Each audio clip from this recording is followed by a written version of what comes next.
মহাকুম্ভে এবার ছিল বিরল যোগ, যেটা সাধারণত 144 বছর পর পর মিলে এই স্নানের সুযোগ। হ্যাঁ, মেলা শুরু থেকেই কোটি কোটি মানুষ ভিড় জমাচ্ছেন সঙ্গমে। মৌনী অমাবস্যা উপলক্ষে বুধবার মহাকুম্ভে অমৃত স্নানের আগেই ঘটে গিয়েছে বিপদ। মৃত্যু হয়েছে 30 জন পুণ্যার্থীর। এটা সাধারণত আমার মনে হয় যে এটা মানে নর্মাল একটা 30 জনটা, 300 জনের বেশি হতে পারে। এটা কোনো প্রমাণ এখনো দেখাতে পারেনি, কারণ বহুত মানুষকে খুঁজে পাওয়া যায়নি যে তারা কোথায় আছে, তাদের কি অবস্থা। কারণ এখানে অনেক জনেরই নিখোঁজ, যেটা ঘটনা সূত্রে জানা যাচ্ছে। আমাদের পশ্চিমবঙ্গ রাজ্য থেকে বহু মানুষ এই মেলাতে উপস্থিত হয়েছিলেন এবং তারা একে একে তাদের অভিজ্ঞতাও জানিয়েছেন যে তাদের কি অবস্থা, এখানে ওখানকার অবস্থাটা কি, যে ওখানে যে কি কি ঘটছে সেগুলা। তো এই সমস্ত কিছু দেখে একটা জিনিস মাথায় আসছে যে 144 বছর পর পর যখন এত বড় একটা মেলার আয়োজন, এত বড় যে একটা যেটাকে বলে মুখ্য যোগ, মানে একটা সাধনা, একটা হিন্দু ধর্মের মতে এক কথায় মুখ্য লাভ, যে ওখানে স্নান করলে নাকি একজন নয় অনেক প্রজন্মের পাপ মুক্তি হয়। তো সেই প্রসঙ্গে যখন এটা সবাই জানছে যে এরকম একটা মানুষের সমাগম হবে, সেখানে দেশ বিদেশ থেকে নানান মানুষ একত্রিত হবে, এখানে স্নান করতে আসবে। তো তার জন্য উত্তরপ্রদেশের যোগী সরকারকে একটা বড় ধরনের সুযোগ সুবিধা করার বা এই সমস্ত স্নানের একটা ব্যবস্থা করা উচিত ছিল। সেই মতো তারা কিন্তু করেছেও, কিন্তু সেটা সেই লেভেলে করতে পারেনি যতটা সাধারণ মানুষ গিয়ে ভিড় জমিয়েছে।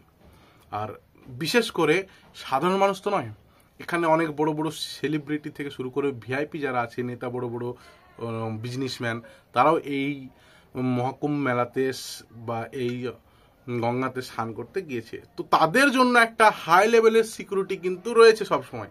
তো সেই সিকিউরিটিকে নজর করতে গিয়ে বা নজরবন্দি করতে গিয়ে বাকিদের সাধারণ মানুষের স্নানের ব্যবস্থা কিন্তু নজর আন্দাজ হয়ে গেছে। তো সেই ভিড়টাকে সামলাবে কি, সেটা সাধারণ পুলিশ যারা ছিল তারা কিন্তু সামলাতে পারেনি। আর সেই প্রসঙ্গে কি হয়েছে, এখানে এরকম ধরনের একটা বড় ধরনের গন্ডগোল সৃষ্টি হয়েছে, যার মধ্যে বহু মানুষ, বাচ্চা, মহিলা, বৃদ্ধ অনেকেরই কিন্তু মৃত্যু ঘটেছে। এমনকি এমন ভিড়ের মধ্যে কেউ, আপনি একজন বৃদ্ধ পড়ে আছে নিচে, তাকে যে তুলবে সেরকম সময়টুকু হয়তো কেউ পায়নি, তার উপর দিয়ে লক্ষ লক্ষ মানুষ হেঁটে চলে যাচ্ছে, অবশেষে সেখানে তার মৃত্যু হয়েছে। তো এইরকম পুণ্য স্থানে গিয়ে আপনাকে যদি মরতে হয়, তো এটা আমি জানি না, হয়তো হিন্দু শাস্ত্রের মতে যে ওটাই হয়তো ওদের যোগ লাভ, ওটাই হয়তো ওদের হয়তো মুখ্য লাভ।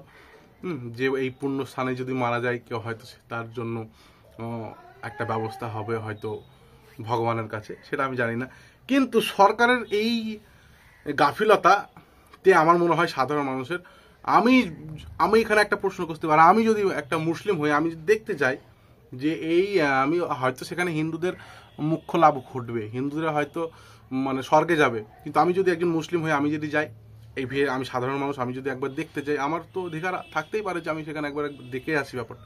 এখানে আমি যদি মারা যাই, আমার তো হয়তো সেই প্রাপ্তিটা ঘটবে না, আমার তো হয়তো সেই জান্নাত বা জান্নাতটা হয়তো আর হবে না যে ওখানে মারা গেলে, মুসলিম শাস্ত্রের মতে আমি যেটা বলছি।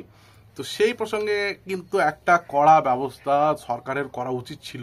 আপনি হ্যাঁ করেছেন, ঠিক আছে, একটা আলাদা ব্রিজ বানিয়েছেন, অনেক রাস্তা বানিয়েছেন, কিন্তু সেখানে অনেক মানুষের প্রশাসন বা এইটা একটা টিম ম্যানেজমেন্ট করে, যে সবাই প্রশ্ন করছে, যে সবাই বলছে যে এটা যোগী সরকারের একটা বড় ধরনের মানে মিস্টেক, যে তিনি এই জিনিসটাকে নর্মালভাবে নিয়েছেন। তিনি একটা বড় ধরনের যদি নিতেন, তাহলে এরকম অভিজ্ঞতার সামনে বা ভয়াবহ অভিজ্ঞতার মুখোমুখি অনেক মানুষকে পড়তে হতো না। এমনকি বহুত মানুষ তো স্নান করার আগেই সেখান থেকে ফিরে চলে এসেছে এরকম অবস্থা দেখে, যারা সাধারণত পায়ে হেঁটে হাজার হাজার কিলোমিটার অতিক্রম করে সেই প্রয়াগরাজে প্রাপ্তি স্নান বা এই পুণ্য স্নান করতে গেছে, তাদের অবস্থাটা কি ভাবুন। তো আমার মনে হয় সরকারের তো গাফিলতা আছেই, সরকারের একটা বড় সড়ো গাফিলতা। এবারে এরা মরে গেল, এদেরকে বলো খুঁজে খুঁজে বার করো, এদেরকে 2 লাখ 4 লাখ 5 লাখ করে দেবো, ওই ব্যাস, সাধারণ মানুষ সবাই চুপচাপ বলবে হ্যাঁ ঠিক আছে, সরকার তো দিয়েছে ভারপ্রাপ্তি, 2 লাখ 4 লাখ দিয়েছে, এতেই তো যথেষ্ট না। এরকমটাই হচ্ছে বর্তমান পরিস্থিতি।